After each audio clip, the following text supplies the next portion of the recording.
Hola, bienvenidos a todos los miembros, a los seguidores de la Hermandad de Bomberos, nuestra asociación civil sin fines de lucro con sede en Buenos Aires, que trabaja fuertemente en toda Latinoamérica desde hace años en la búsqueda del mejoramiento del servicio de primera respuesta a las emergencias a través del intercambio de conocimientos, ¿sí? Y a través de la capacitación de alto nivel técnico. En esta ocasión, en una nueva charla técnica que llevaremos a ustedes a través de nuestra página oficial de Facebook. En esta ocasión vamos a estar junto al instructor internacional Carlos Brites desde Asunción, Paraguay. Él nos va a brindar la charla técnica Planes en Rescate Vehicular, la clave en la escena. Carlos es un instructor sensacional que sentó las bases para dar entidad a las primeras asociaciones oficiales de rescate vehicular latinoamericano. Su trayectoria como instructor internacional en rescate vehicular es realmente destacada, siendo además quien creó ESFO y la Asociación Sudamericana de Rescate Vehicular, que se proyectaría luego como la Asociación Latinoamericana de Rescate Vehicular. Fue quien impulsó e integró el primer equipo de rescate vehicular latinoamericano que participaría en una edición de la WRO, World Rescue Organization. Esto lo repetiría durante un total de 3 ediciones. Posteriormente se dedicó al asesoramiento de los equipos nacionales que participan de dicha competencia. Dentro de su país, como bombero voluntario en la ciudad de Asunción, llegó al cargo de capitán de compañía y de subcomandante en su cuerpo de bomberos. Además, creó la APR, Asociación Paraguaya de Rescate Vehicular, y ha brindado capacitación indistintamente a todos los cuerpos de bomberos de su país durante muchos años. Cursos con los cuales, a partir del paso del tiempo, han logrado un alcance internacional, colocándolo como referente en la especialidad. Más allá de esto, quiero mencionar que Carlos es un amigo de hace muchos años, mío y de la Hermandad de Bomberos. Confió en nosotros en sus inicios, ¿sí? Por lo cual nosotros valoramos mucho tanto su apoyo desde sus conocimientos como instructor, también como parte de la Hermandad de Bomberos, sentimos parte de la Hermandad de Bomberos. Yo le voy a dar paso rápidamente a Carlos para saludarlo. Carlos, bienvenido. Hola Cristian, ¿cómo están? Un placer de compartir con ustedes. Para mí es un honor nuevamente compartir con la Hermandad de Bomberos esta actividad que tanto nos apasiona a nivel mundial, por decirlo así. Así es que gracias Tito nuevamente por la oportunidad y bueno, acá estamos para charlar así como lo dice el programa. Vamos a charlar, una charla técnica bastante interesante, especialmente para los curiosos que les gusta el rescate vehicular, en especial en los puntos muy importantes que es la toma de decisiones a la hora de saber qué vamos a hacer, cómo vamos a hacer y hacia dónde vamos. ¿Sí? Así es que a la orden, Cristian, y bueno, estamos. Carlos, sabes cuánto te respeto, sabes cuánto te estimo, sé lo que has hecho por la Hermandad de Bomberos siempre, así que es un enorme honor que estés acá con nosotros hoy y llevarte y ponerte a disposición de nuestros seguidores, de nuestros miembros, estén donde estén, así que es un aporte muy valioso para mí y para la Hermandad de Bomberos. Yo ya no digo más nada, me voy a silenciar y te voy a dar paso. Cuando finalices vamos al chat a ver si hay alguna consulta.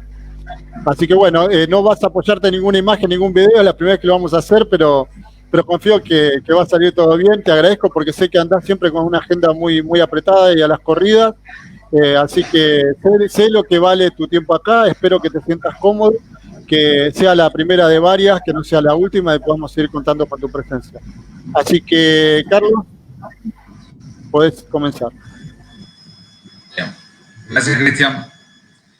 Bueno, vamos a hablar de un tema que para mí es un tema demasiado importante. Es un tema en donde debería existir en todo tipo de trabajo, que son los planes de acción. ¿Qué vamos a hacer básicamente? ¿Cómo vamos a hacer? ¿En qué va a consistir el trabajo? Y eso, para decidir o para tomar la decisión de qué haríamos, se requiere un plan de acción según lo que encontramos en el lugar, según lo que nos reportan, según lo que podamos nosotros tomar como datos que puedan servirnos para saber cuál es el camino a seguir, ¿sí?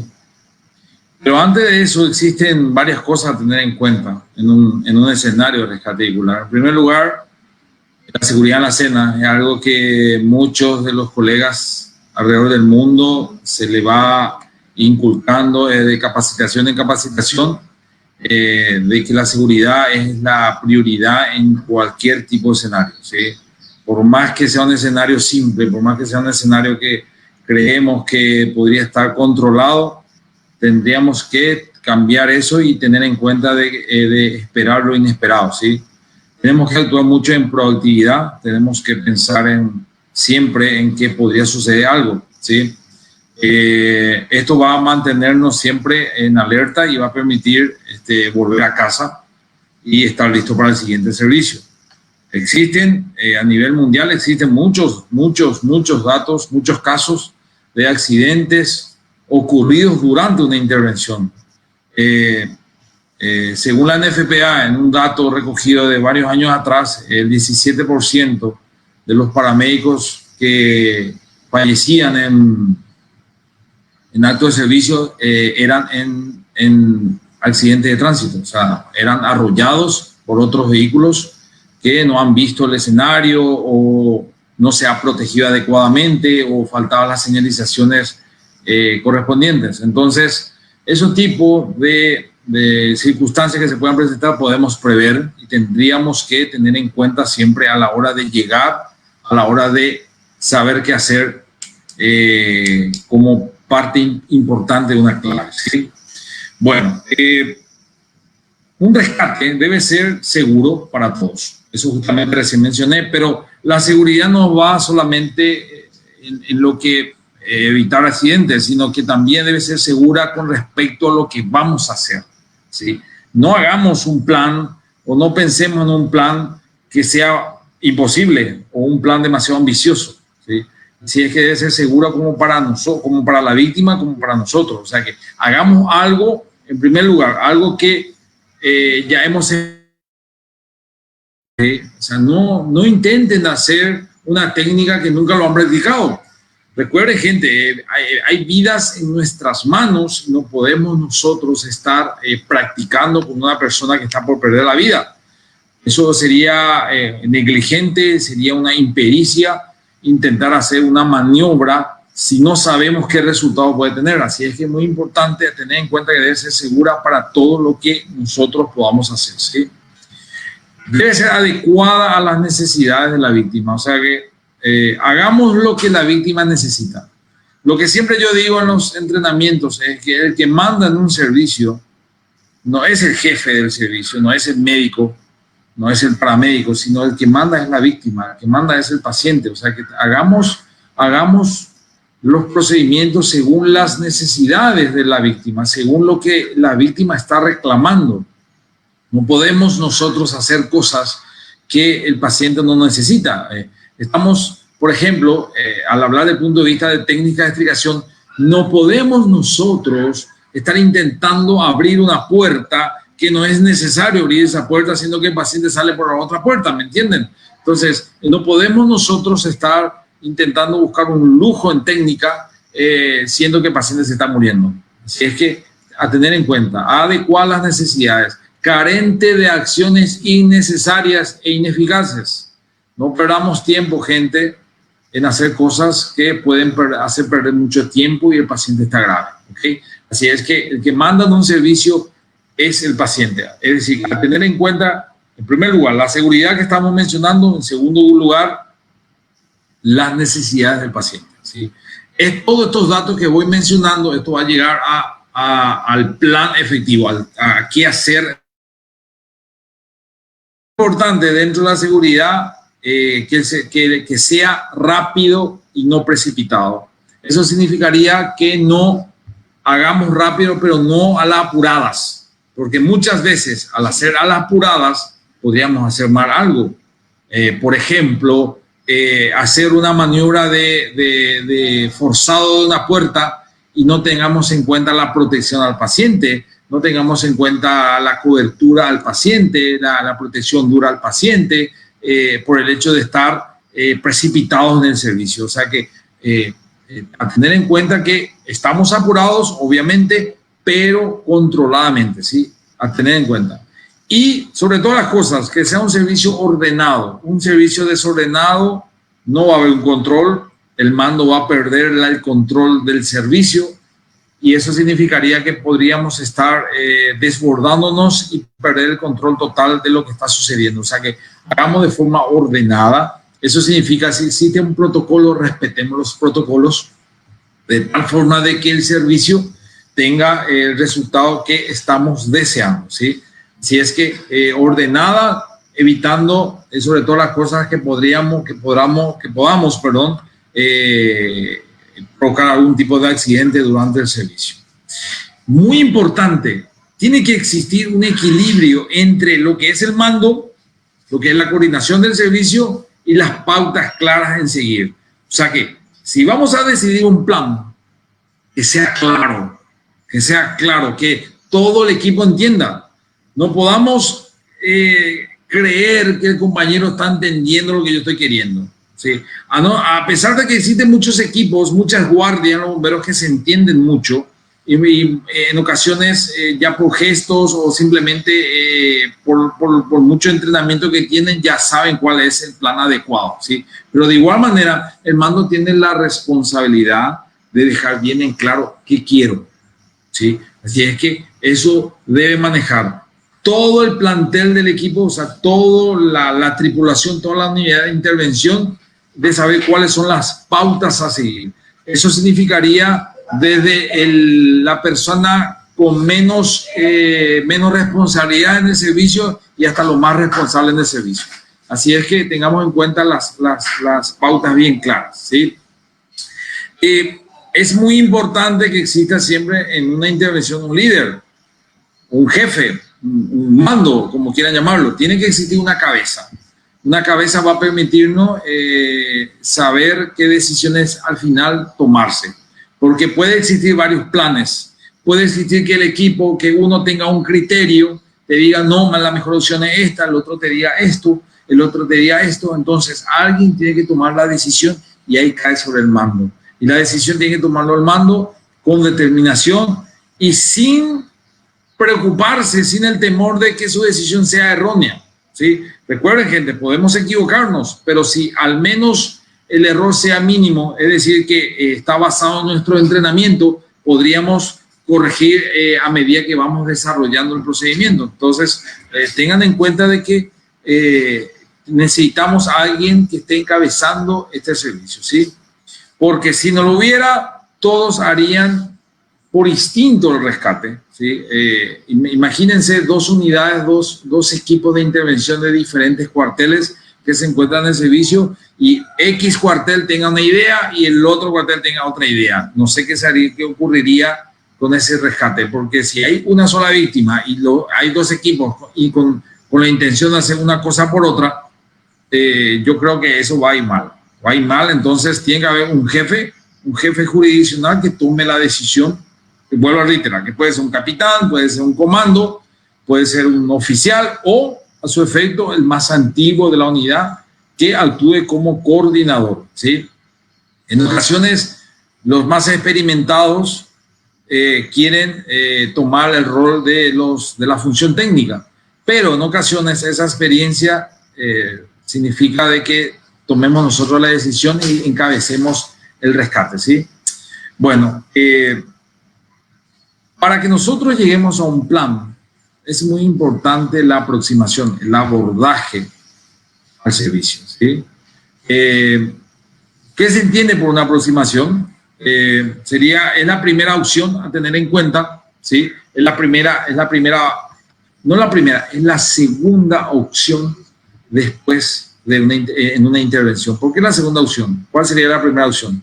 La primera opción sería el entrenamiento. O sea, el entrenamiento es lo que se llama el rescate anticipado.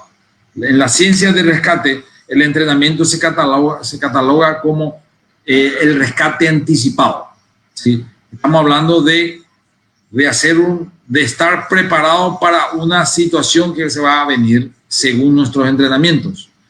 En ocasiones puede existir situaciones que nunca hemos entrenado, pero el acúmulo de entrenamiento hace que eso sea un poco más fácil de resolver, ¿sí? Entonces, la aproximación sería la segunda etapa y eso le llamamos abordaje, ¿sí? Abordaje en el lugar. Dentro de ese abordaje, cuando llegamos al escenario, tenemos que tener en cuenta que hay que chequear el escenario, hay que evaluar lo que está ocurriendo, y eso es lo que nosotros le llamamos el 360 grados, o sea, girar alrededor de los vehículos, de los vehículos involucrados, ¿sí? O también le llaman el relojeo, que es un 360 grados alrededor de cada vehículo, ¿sí? Esto debe ser desarrollado rápido, ordenado y efectivo. ¿A qué le llamamos efectivo? Que se tenga en cuenta todo lo que estoy buscando, ¿sí? Existen instituciones que tienen protocolos diferentes. Hay algunos que el 360 grados lo hace el personal técnico y luego le reportan al mando. Hay otros que es el propio mando que hace eso. Hay otros que hacen el mando con el paramédico y otros hacen todo el equipo del 360 grados. Eso es un protocolo ya de cada institución. Lo importante es lo siguiente, que el mando entienda que hay que evaluar el escenario para saber qué resolver como prioridad. Porque imagínense encontrar un vehículo muy inestable, un vehículo que no garantice seguridad. Entonces la prioridad sería la estabilización, obviamente, en ese punto. Y si uno no toma la evaluación como corresponde, ¿cómo va a ser el plan? ¿Sí? Así es que la tercera opción estamos hablando. La primera, la seguridad en la escena. La segunda, la condición del paciente. La tercera es la evaluación de qué hacer, ¿sí? La evaluación del lugar, ¿sí? Esta evaluación de 360 grados va a concluir cuando tengamos todos los datos necesarios de la escena. Estamos hablando desde lo que encuentro alrededor de los coches, lo que encuentro por debajo de los coches, lo que encuentro inclusive por encima de los coches, lo que el coche me da, como por ejemplo que serían las cuestiones internas del vehículo, la seguridad, el sistema de retención, todo lo que son los riesgos actuales. Y la tercera es la evaluación interna del vehículo. ¿Qué contiene el coche? O sea, si existe dentro de la valijera, en la baulera, algún explosivo o algo que podría considerarse como material peligroso, etc. Entonces, son tres cosas a tener en cuenta. Nosotros utilizamos mucho la mnemotecnia de EPI, equipo de protección individual, ¿no? Pero utilizamos de la siguiente forma. La E, que es la evaluación externa. La P, que es la evaluación de la propulsión. Recuerden, hoy día tenemos los coches eléctricos. Así es que hay que evaluar el tipo de propulsión. Y la I, que es la evaluación interna del vehículo, ¿sí? De lo que estamos mencionando, de lo que el vehículo me da, ¿sí? La evaluación siempre será lo primero. No podemos irnos directo a un plan de acción sin haber evaluado previamente lo que estoy mencionando. Si llegamos a hacer eso, corremos el riesgo de encontrarnos, ¿qué? Sorpresas. Hoy día, en el escenario, se considera sorpresa en el rescate cualquier tipo de situación que no estábamos esperando. Esto no es solamente de cuestiones de riesgo, sino que también es sorpresa de que por no haber evaluado bien, estoy haciendo una técnica que no me va a salir. Bueno, estaba mencionando que la evaluación es la prioridad siempre, ¿sí? Ahora, puede existir una situación especial, que es la evaluación, durante la evaluación de encontrar algo que nos exija o que nos esté forzando a salir del protocolo. Por ejemplo, una situación de riesgo vital, una situación de riesgo eminente, en donde tenemos un paciente que está entrando en un paro cardiorrespiratorio, tenemos un vehículo que está en llamas, tenemos un vehículo que está a punto de caer al precipicio. Entonces, eso hace que no podamos llegar a hacer un plan, porque la situación amerita primero resolver esa situación de riesgo, ¿sí? Y esto muchas veces hace que se ejecute fuera de secuencia del protocolo que estamos mencionando. Tenemos que ser flexibles, tenemos que entender que si yo no resuelvo ese problema principal que está teniendo el paciente, vuelvo a reiterar, un paciente que se está desangrando, un paciente que está entrando en un paro cardiorrespiratorio, o un paciente que está entrando en una condición inestable, o el lugar está muy arriesgado, un vehículo muy inestable, un vehículo que está por caer al precipicio, un vehículo que está entrando en llamas, tenemos que resolver. Son situaciones que nos obliga a resolver la intervención ya. Porque no podemos nosotros intentar hacer un plan y el paciente se está muriendo, o la situación se nos sale de control porque no tomamos las medidas preventivas al inicio. Entonces, por ahí es muy importante tener en cuenta esa evaluación que estoy mencionando, ¿sí? Bueno, una vez que tengamos todos esos datos que estoy informando, que incluye también la condición del paciente, según lo que mi paramédico me reporta, el paciente está grave o no grave, entonces voy a hacer un plan, ¿sí? Un plan, como cualquier plan de trabajo, tiene que tener en cuenta ciertos criterios. En primer lugar, tiene que haber un equilibrio entre seguridad, no podemos trabajar en un entorno inseguro, ¿sí? Tiempo disponible según las condiciones del paciente y las condiciones técnicas del vehículo. Es decir, que si nosotros vemos un accidente muy complejo, muy complicado, y nos va a llevar mucho tiempo en intentar ejecutar la técnica, tenemos que tener en cuenta, ¿hago la técnica que corresponde, que me llevaría 1 hora de trabajo, o hago algo un poco más sucio, pero me va a permitir que el paciente sea trasladado a la brevedad porque su condición no da, ¿sí? Así es que ese tipo de equilibrios hay que tener en cuenta con respecto a qué plan es lo más adecuado, ¿sí? Como estaba mencionando, la condición de la víctima es algo a tener en cuenta. Una víctima que se encuentra grave, una víctima que se encuentra inestable, crítica, no podemos perder el tiempo, no podemos estar haciendo cosas que no corresponden. Así es que, vuelvo a reiterar, el mando de una escena es la víctima, no el médico, no el jefe de 20 estrellas por el hombro, no, es la víctima. La víctima, la condición de la víctima es la que marca el ritmo del rescate, es el que marca la velocidad con que vamos a intervenir. Así es que hay que tener en cuenta que es lo primero a evaluar.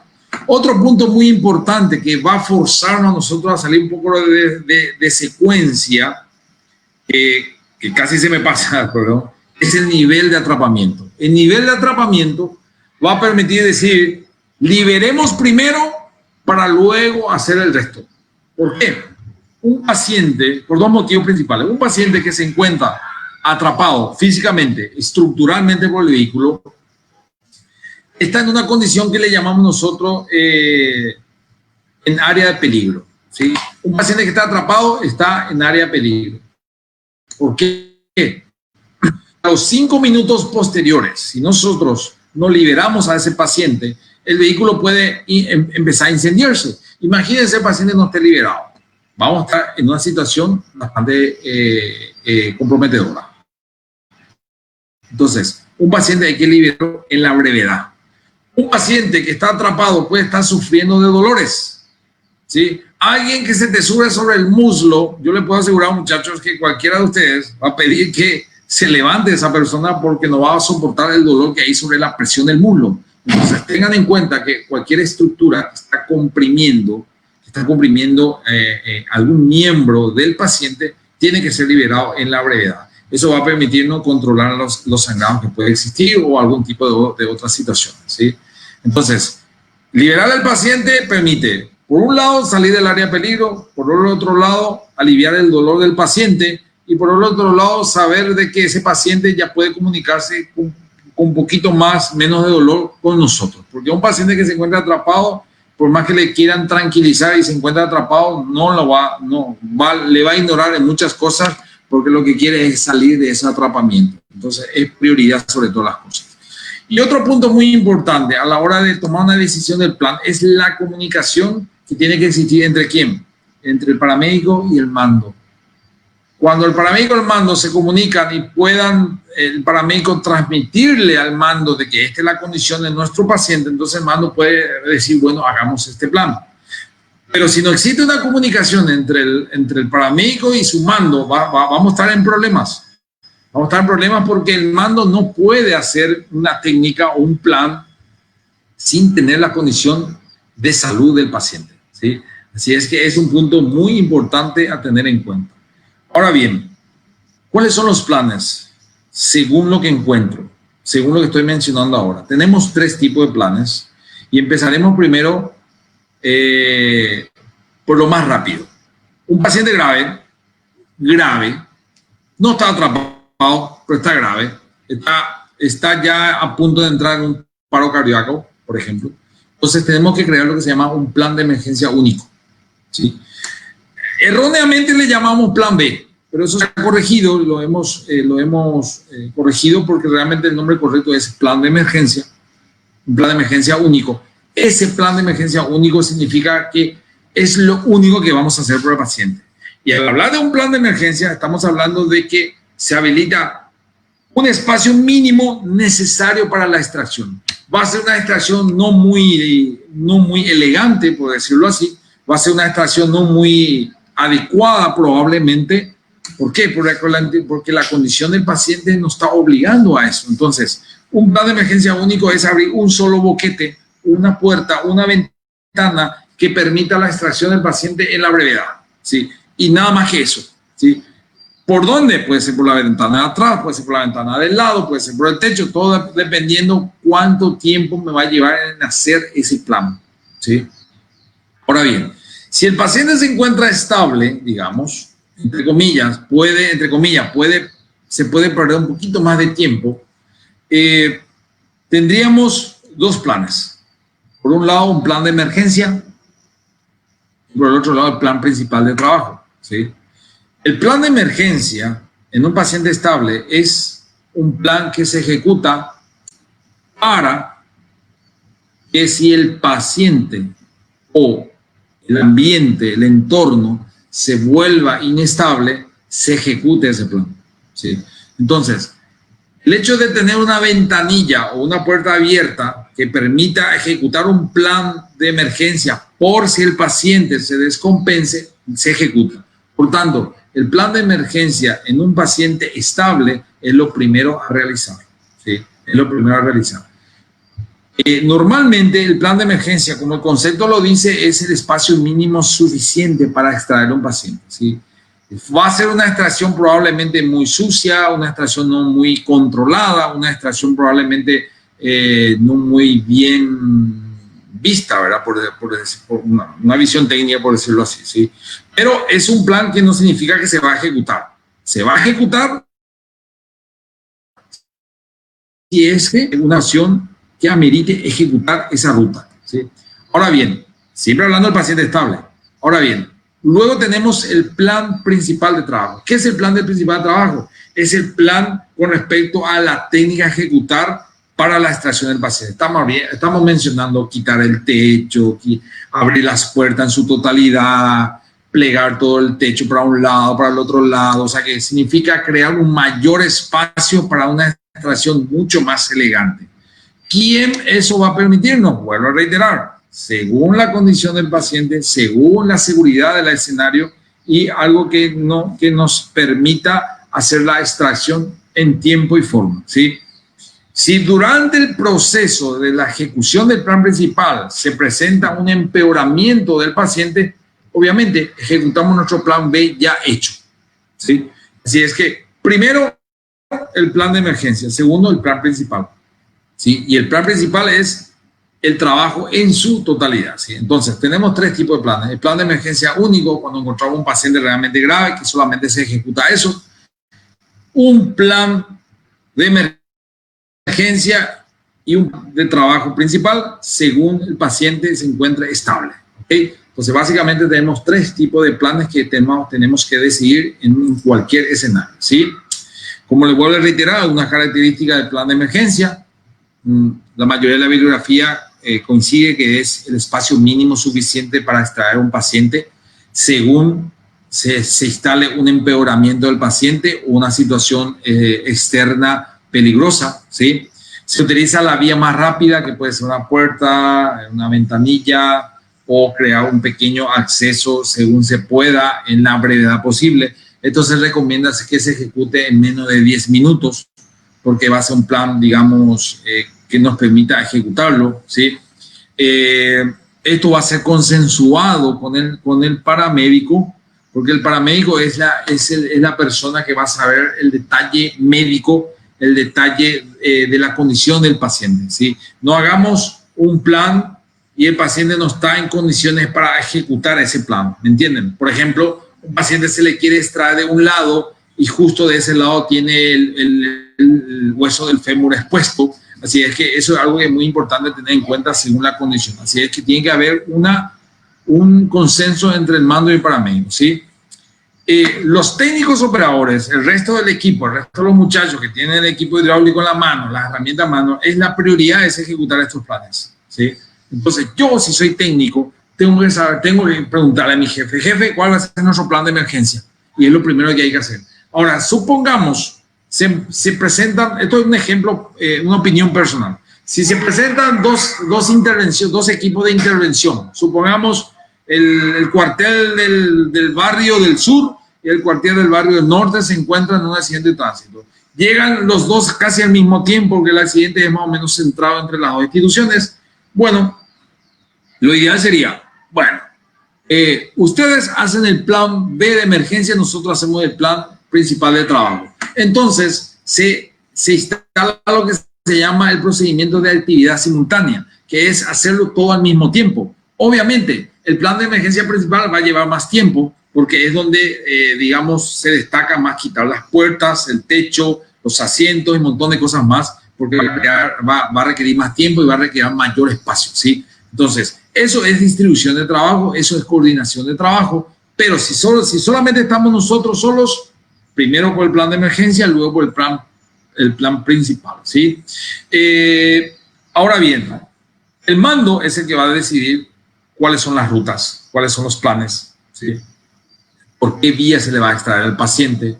Muchos de ustedes habrán visto ya las vías de extracción de 0 grados, 90 grados, según la condición del paciente. Realmente muestran muchos gráficos de autitos así dibujados donde muestra 0 grados hacia atrás, 90 grados hacia los lados, etc. Realmente la referencia no es el coche, la referencia es la columna vertebral del paciente. Es decir, que si un paciente se encuentra de espalda a la puerta del vehículo, porque siempre hay casos que el paciente está de espalda a la puerta lateral del vehículo porque no tenía cinturón puesto y quedó en esa posición, bueno, el 0 grado del paciente sería por la puerta, cosa que dentro de los gráficos vehiculares eso no corresponde. Entonces, tengan en cuenta de que los ángulos de extracción es según la columna vertebral del paciente.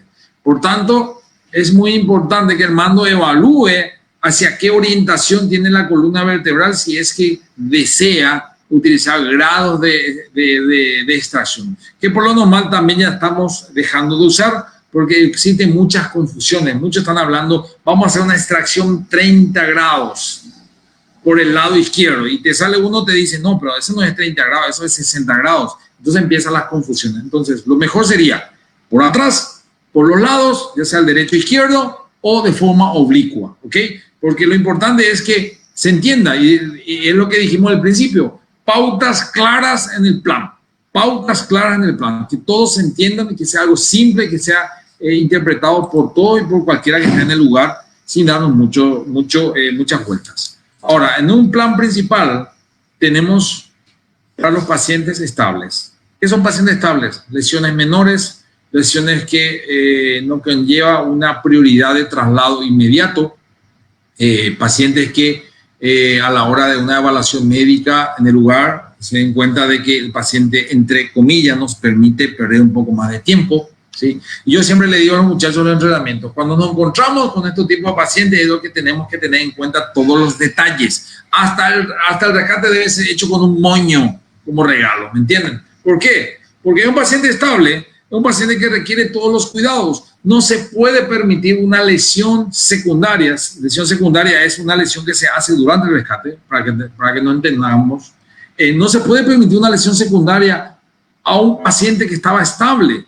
Ahora, si fuese un paciente grave o si fuese un paciente que se encuentra en un entorno muy peligroso y a la hora de la extracción hubo un corte que no pudimos remediar, se cortó con una chapa, con un metal expuesto, bueno, No queremos eso, pero en ocasiones se justificó eso debido a que la situación ameritaba una extracción. Por eso te vuelvo a reiterar, muchas veces las intervenciones que requieren una extracción inmediata o un plan de emergencia único rápido es por un lado más sucio, es por un lado, digamos, menos cuidado, ¿me entienden? Así es que tengan en cuenta que la extracción puede llegar a accidentarle a alguien. Pero en un paciente estable, en donde el paciente nos está diciendo, tomate el tiempo, hacer todo lo que quieras, tomate el tiempo, ahí sí a tener en cuenta todos los detalles, ¿sí? Todos los detalles, porque el paciente requiere mayor espacio. Ese mayor espacio va a permitir, por un lado, mejor manejo del paciente, por un lado, mejor posicionamiento de los interventores a la hora de la extracción, y por el otro lado sería una extracción mucho más limpia, mucho más controlada sobre la tabla espinal versus un espacio mínimo creado, ¿sí? Así es que podemos dar un ejemplo de eso. A ver, deseamos extraerle al paciente por detrás y decimos que el plan principal sería un túnel posterior.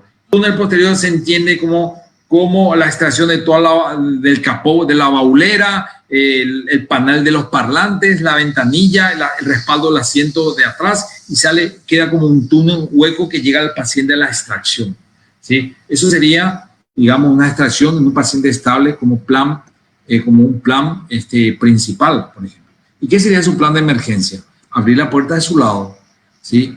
¿Por qué de su lado? Porque la rotación de 90 grados o la inclinación hace que la columna esté vulnerable a las lesiones.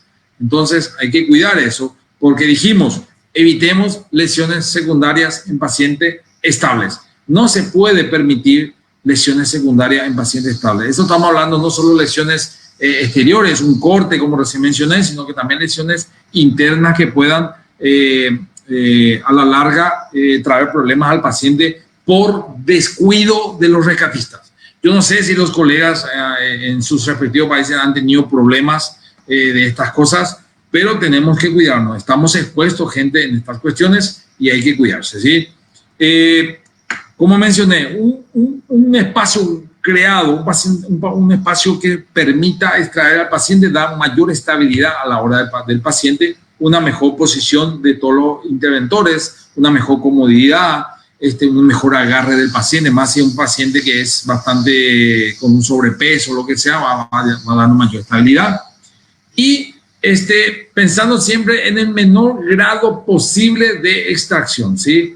Pensando siempre en que la columna no rote, que la columna se mantenga lo más neutro posible, porque es lo que estamos queriendo. Siempre se nos enseñó que hay que tener en cuenta la alineación entre la cabeza y la columna vertebral. Así es que a tener en cuenta de que mantengamos siempre la línea neutral de la columna. Ahora bien, el tema de collarín cervical, el tema de alinearle al paciente si está desalineado, eso ya es una cuestión ya de criterio médico, pero sería bueno luego hablar un poquito en otro momento del dogma del collarín cervical. Muchos siguen casándose con el collarín cervical y hoy día ya está muy dejado de lado, ¿sí? La tabla espinal también en trauma. Hay razones científicas de que la tabla espinal ya no vale la pena en trauma, más bien en la camilla de colchón de vacío, como le llamamos. Pero ¿por qué lo usamos en rescate vehicular? Porque en rescate vehicular esa tabla espinal permite el deslizamiento del paciente. O sea que tenemos esa opción en trauma vehicular a la hora de extraer a un paciente porque podemos deslizarle al paciente. Nosotros normalmente le decimos que es la pista de aterrizaje del paciente a la hora de una extracción. Y bien, esto es más o menos el plan que nosotros tenemos que tener en cuenta, los criterios que nosotros tenemos que tener en cuenta a la hora de una extracción de un paciente de un accidente vehicular, ¿verdad? Según, por un lado, la seguridad del paciente, o sea, la seguridad del entorno, la condición del paciente, las condiciones técnicas del paciente y los recursos que también disponemos, ¿sí? Dentro de los recursos hay dos cosas muy importantes para ir terminando.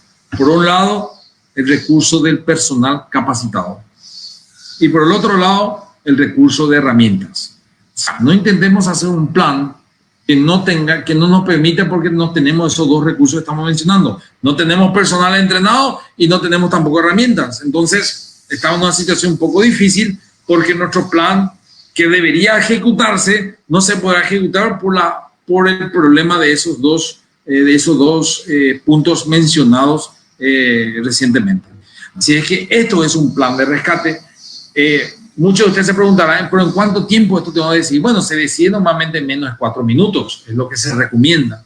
Y es lo que esto llevaría a lo que nosotros llamamos la tripartita. ¿Y qué es la tripartita? Es la reunión que hace el paramédico, el equipo técnico con el mando.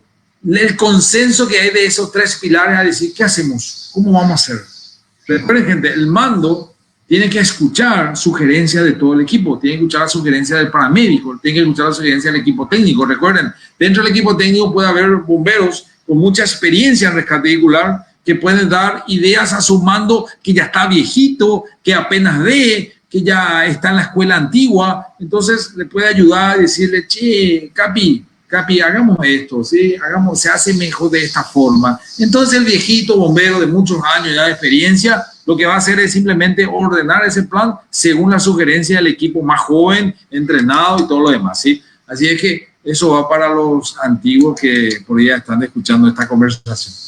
Bien, y esto es el plan de rescate, muchachos. Así es que yo quedo aquí a las órdenes, escuchar un poquito a ver qué quieren saber, en qué podemos discutir y pasamos a debatir, Cristian. Bueno, Carlos, estuvo sensacional. La verdad me encanta escucharte, sabes muchísimo. Y sé que lo decís en el momento porque lo tenés todo en la mente. Así que muy buena la charla. La gente, digo, nos han seguido muchísimo. Hay mucha gente de un montón de lugares, de México, Guatemala, de Paraguay, de Argentina, de un montón de lugares. Pero están un poco callados. Ahora empezaron a dejar algunas consultas. Todos saludan, pero es como que no se han, ahora están empezando a hacer algunas consultas. Y yo te voy a trasladar algunas consultas antes de hacerte las mías.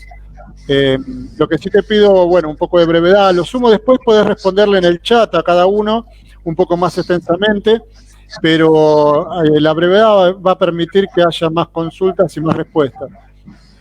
Mario Sáez dice, Tito, ¿se podría explicar rápidamente el por qué se discute el tema del uso del collar? El uso del collar. Bueno, lo que pasa es que hoy día se reconoce la extracción, digamos, controlada. ¿En qué consiste? Que el paciente, si se encuentra estable, esto es un criterio médico, Cristian. Si el paciente se encuentra estable, consciente, sin síntomas de parestesias, estamos hablando de hormigueos en las manos, en los pies, sin dolor cervical, sin, problemas en la vía respiratoria, estamos hablando de fracturas en la tráquea y todo lo demás, y el paciente dice, puedo salir del coche, que se salga caminando, sin necesidad de colocar un collar. ¿Por qué digo esto? Porque es un criterio. Si ustedes verán en la Fórmula 1 hay pilotos que se estrellan a 300 kilómetros por hora y salen sacudiéndose del polvo del accidente y se va caminando hasta la zona de la ambulancia o inclusive hasta la zona del tratamiento, de la asistencia hospitalaria. Entonces, ¿por qué colocar un collar a alguien que no está presentando síntomas? Esto es un resumen nada más de lo que estuve mencionando del dogma de collarín cervical, ¿sí? Así es que no quiero entrar mucho en detalle porque, bueno, yo no soy de profesión paramédico, pero bueno, soy de profesión kinesiólogo, trabajo en un hospital de trauma y manejo mucho este tema de pacientes neurológicos, ¿verdad? Así es que el collar cervical, usalo si es que tenés esos síntomas. Si no tienes esos síntomas, no. Pero vuelvo a reiterar, Cristian, esto es un criterio médico. Eso es un médico, si se encuentra la escena, es la que debe decidir sí o no el collar. Bueno, nos siguen de Paraguay también. Aprovecho para mandarles un saludo, un abrazo, porque estimo un montón a la gente de Paraguay. Tuve la oportunidad de hacer curso 2 veces allá, así que les agradezco mucho la presencia. César Puyol dice, ¿por qué nos llamás viejitos? Así que supongo que debe ser un jefe de la vieja escuela. Sí, Puyol está muy viejo. En el encuentro de la Cruz Roja que tuvimos el domingo pasado de trauma, no sé si habrán visto por la Asociación Paraguaya de Rescate, ella no podía agacharse, es un amigo que ya no le da el cuero, así es que un saludo a César Puyol. Víctor Manuel Sena dice, justamente a eso que decís ahora, Carlitos, hace falta el pensamiento crítico, dejar de ser cuadrados, comenta. Saludos a Víctor. La diferencia en los... Entiendo que quiere decir... Dice polos de F1, no sé qué querrá decir. O WRC, es que ellos utilizan el hand device, el cual evita sacudidas violentas de las cervicales. No sé si lográs comprender lo que quiere. Está hablando del collar. Es un hands. Hands le llaman, que es un protector que se coloca por el cuello, que está atado al casco. Sí, que está atado al casco. Hand es una marca, es un dispositivo que evita el latigazo. Se usa mucho en Fórmula 1 como en el rally. ¿Sí?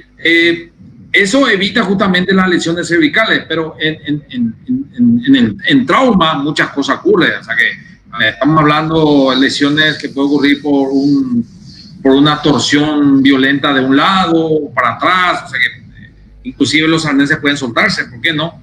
Así es que se usa eso pensando en prevenir lesiones espinales. Bueno, dicen...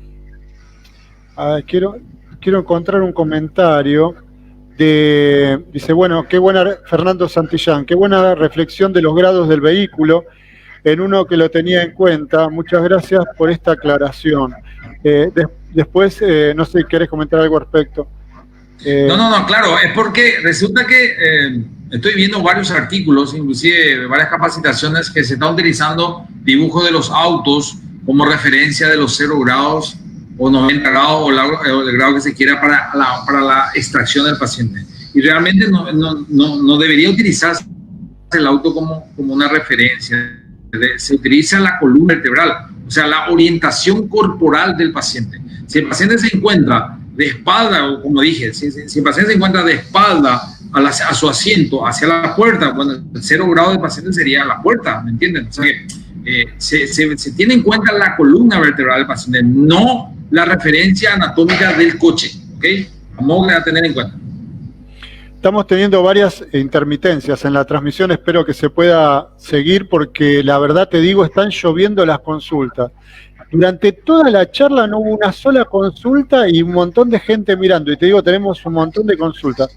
Te digo una consulta de un amigo que sabe y que sé que lo que vos le respondas lo va a trasladar a su entorno en la capacitación de los bomberos de su ciudad. Javier Palomino de la ciudad de Chihuahua, en México, dice, ¿podrías comentar de nuevo el tema del EPI, por favor? Del EPI. Sí. EPI es una memotecnia que utilizamos para evaluar el escenario. La E de todo lo que sería externo a los coches. Estamos hablando de todo lo que encontramos en el escenario en forma externa al coche, por alrededor de los coches, por debajo del coche o por encima del coche, ¿sí? La P sería de la propulsión. ¿Qué tipo de vehículo, estamos encontrando? Si es un vehículo a gasolina, a gasoil, eléctrico, híbrido o otro mecanismo, sí que puede ser como gas, ¿sí? Así es que la propulsión, la P. Y la I es la evaluación interna del coche. Estamos hablando baterías, llaves puestas, el airbag frontales, los airbags laterales, los pretensores, inclusive la baulera. O sea que EPI viene de equipo de protección individual, pero eso lo trasladamos al rescate vehicular con externo, propulsión interior. Bueno, al ver alguna de las consultas, bueno, sí, F1 se refería a los pilotos de Fórmula 1, que era lo que vos habías comentado, gracias Leo Martín. ¿Qué opina del uso del chaleco de extricación en la extracción del paciente? Bueno, el chaleco de extricación fue muy promocionado en los cursos de PHTLS a través de la NAEM, ¿sí? Es muy bueno, pero en pacientes estables, en pacientes que están lúcidos, colaboradores con lesiones menores y que se busca reducir las lesiones espinales o, en otras palabras, las lesiones secundarias. El problema del chaleco es que hay que estar entrenado. Un equipo no entrenado te lleva más de 10 minutos colocarlo correctamente. Un equipo entrenado te lo hace en 5 minutos. Pero existe una realidad, y esto te voy a hablar desde el punto de vista biomecánico. La posición anatómica normal de una columna vertebral es una lordosis lumbar, cifosis dorsal y lordosis cervical. ¿Ok? Ahora bien, un chaleco de extricación lleva tablillas por dentro. Eso lleva unas fajas lumbares, unas fajas del tronco abdominal, ¿sí? Que hace que se comprima, y lo que estamos queriendo es rectificar la columna lumbar, o sea, aplanarlo por el chaleco de extricación.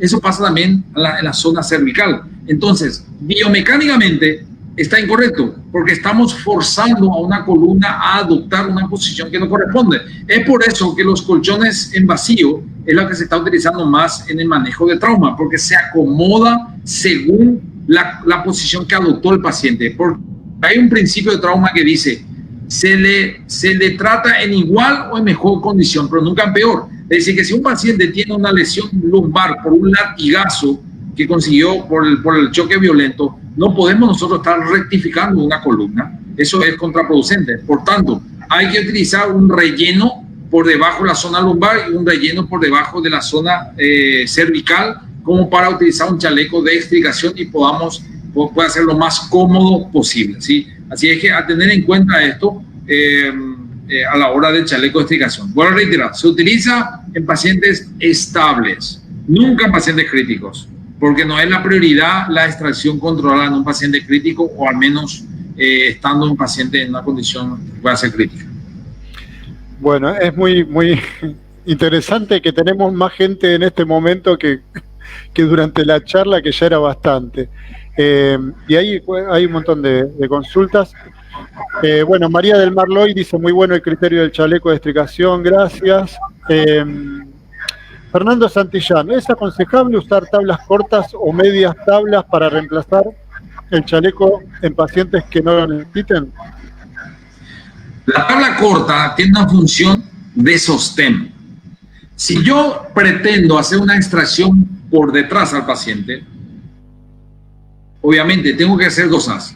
Por un lado, reclinar el respaldo del asiento o cortarlo. ¿Okay? Ahora, si hacemos las dos cosas, necesitamos que alguien sostenga la espalda del paciente. Entonces, ahí se utiliza la tabla corta, por la espalda del paciente, se sostiene la tabla corta, la columna descansa, o sea, el paciente descansa como un respaldo provisorio para que por detrás de esa tabla el equipo pueda inclinar el respaldo o cortarlo, ¿sí? O sea, cumple esas funciones. Ahora, utilizarlo como una extracción no es lo adecuado. ¿Por qué? Porque no tiene cómo agarrarse del cuerpo del paciente. Entonces, es más recomendable simplemente utilizarlo, extraerlo sobre la tabla espinal larga hasta la posición que corresponde y luego la tabla con el paciente in situ, ¿sí? O sea, esa es la función más de la tabla, más de sostén. En ocasiones hay pacientes que se apoyan por la puerta y tenemos que remover esa puerta. Entonces, metemos una tabla espinal corta de lado, le sostenemos al paciente con eso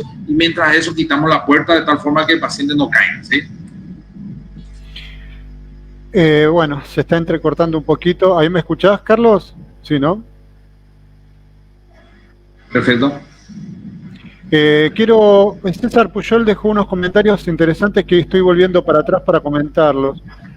Con el tema de la reunión tripartita, ¿es importante que el paramédico participe o solo se realiza con los técnicos y el mando?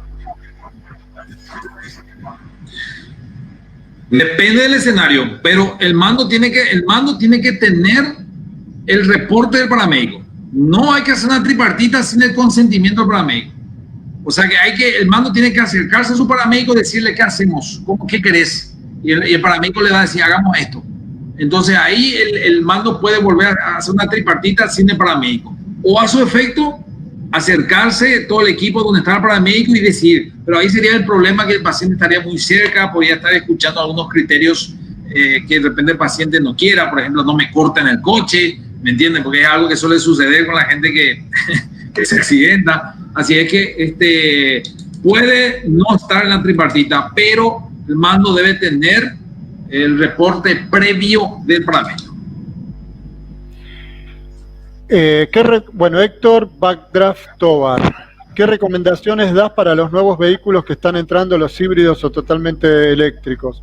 Yo supongo que, bueno, no quiero convertir la charla en una charla o sea, de un tema que no era el de la charla, pero estamos hablando en cuanto a los planes de rescate, ¿no? ¿Qué recomendaciones das para los nuevos vehículos que están entrando, los híbridos o totalmente eléctricos? Bueno, estos vehículos, por fortuna, traen sus guías de respuesta. Hoy día tenemos en los celulares las aplicaciones que ayudan mucho que hacer, pero principalmente es identificar el vehículo, saber si es un híbrido o un eléctrico. Eso es principalmente. No podemos nosotros trabajar sin saber de qué tipo de vehículo estamos tocando. Y a partir de ahí, tener en cuenta ciertos lugares de no tocar, no cortar, etcétera. Que, como dijiste, Cristian, podremos alargar mucho de esto, pero tener en cuenta la identificación de ese vehículo. Bueno, te digo, o sea, es increíble la cantidad de consultas. No quiero... la verdad que estamos en hora. No sé si querés que te haga alguna consulta más o querés ir finalizando. Porque no, lo que vos quieras, Cristian, estamos a disposición. Bueno, vamos a darle paso a algunas consultas más, algunas, y hago alguna consulta yo y damos por finalizada la charla, porque la verdad que es increíble. Al momento de hacer una maniobra de rescate de emergencia, ¿también se debe tener en cuenta la columna del paciente o solo su estado de conciencia? ¿Qué te dice el soporte vital en trauma? Primero la vida. Primero la vida. Luego el resto. El miembro, la función. Así es que primero la vida. Si hubiera que quitarle al paciente, como se dice, como bolsa de papa, porque se está incendiando el coche, no podemos. Si ustedes ven en las carreras de Fórmula 1, en las carreras de IndyCar, cuando esos vehículos se incendian, los paramédicos se meten y le extraen al piloto como sea, ¿verdad? Así es que durante esa extracción podría ocurrir lesiones, pero bueno, la prioridad es la vida. Mario Sáez, en el 360 recomienda que se pase información apenas se logre unos 180 grados o luego completar de terminar el 360. Es recomendable hacerlo en tiempo real, o sea que muchachos, se ve un tendido eléctrico ahí abajo, muchachos, vemos derrame de combustible, muchachos, vemos que el vehículo no se disparó los airbags, se nota de aquí, vemos que el vehículo está humeando, o sea que a medida que vas evaluando, vas cantando, digamos, los riesgos encontrados. Bueno, Gustavo Ezequiel Moyano dice que estaría buena una charla también sobre híbridos o vehículos eléctricos. ¿Podrían comentar, por favor, acerca de las herramientas caseras utilizadas en explicación y en estabilización? Sergio Fariña. Herramientas caseras, ¿me decís?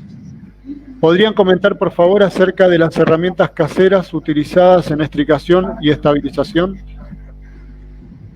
Herramientas caseras, bueno, entiendo que son herramientas fabricadas, no certificadas, puedo creer que se está refiriendo. Entiendo que por la falta de recursos o buscar la posibilidad de contar con más elementos de los cuales no cuentan o no pueden acceder, se fabrican algunas herramientas de manera casera o a nivel institucional dentro del cuartel.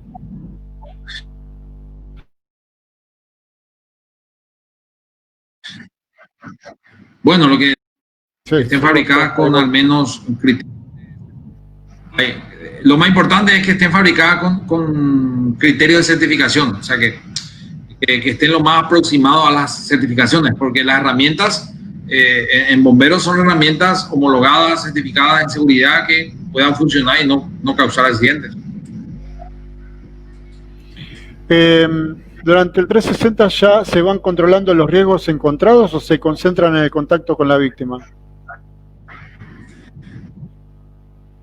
El médico es el contacto con el paciente, el resto con la situación del escenario.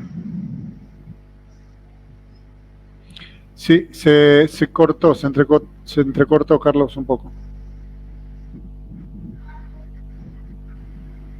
Carlos, ¿me escuchás? ¿Me escuchas? Sí, ahora sí te escucho bien. Si puedes repetir. Sí, te escucho. No, decía que el paramédico es el responsable del contacto con el paciente y el resto del equipo de la evaluación y la seguridad. Bueno, acá hay gente que hasta te está invitando un café, Rolando José Maidana, y dice, yo te invito al café. Así que bueno, mirá, hay consultas que tal vez no llegué a leerlas. Yo te voy a hacer alguna consulta yo para ir terminando. Vos estuviste en ediciones del Mundial de Rescate Vehicular. Entiendo que has estado incluso como juez, no sé si estoy equivocado, o has estado como observador, como juez.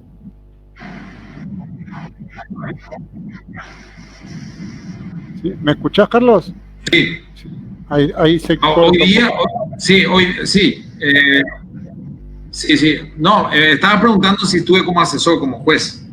Sí. Actualmente tengo la certificación de la Organización Mundial. Sí, actualmente tengo la certificación de como asesor mundial, asesor de la Organización Mundial de Rescate para los Encuentros Mundiales. Y estoy como asesor de ALARED, de la Asociación Latinoamericana de Rescate Vehicular que mencionaste al principio, ¿verdad? Que justamente fuimos parte del curso de capacitación con la OA. Y también estoy como asesor en Paraguay a través de la APR. O sea que sí estoy participando como jueces en los encuentros de rescate vehicular. Bueno, mira, nos mandan saludos desde Portugal. ¿Qué te iba a decir? En el caso de este tipo de competencias en el Mundial de Rescate Vehicular, en el que has sido participante, juez, está dentro de la organización. Esto trasladado a la vida real, al mundo de la emergencia, a los bomberos, ¿sí? Cuando salís a la calle en una emergencia y tenés que actuar, y tenés una situación similar a la encontrada en un escenario de estas competencias. ¿Qué tanto se aplica en la calle y qué tanto no? ¿Qué es lo que es positivo más allá del entrenamiento que vos decís, esto se obtiene ahí que no se obtendría de otra manera? Si estás con un equipo entrenado en ese ritmo, el servicio es fácil. Pero si no estás con el grupo o estás con otro equipo o con otros compañeros que no están, digamos, actualizados en el ritmo, se complica un poco más, ¿sí? Pero llevarlo a la calle, hay que llevarlo, hay que intentar hacerlo. Por eso, justamente, los entrenamientos tienen que ser lo más real posible. Y es así, realmente buscamos llevarlo a la calle sobre todas las cosas. Muchas veces la tripartita lo hacemos más rápido con el jefe de los técnicos, muchas veces hacemos la tripartita ya con gestos nada más o simplemente mencionando qué vamos a hacer, porque de repente el equipo ya nos conoce. Sí.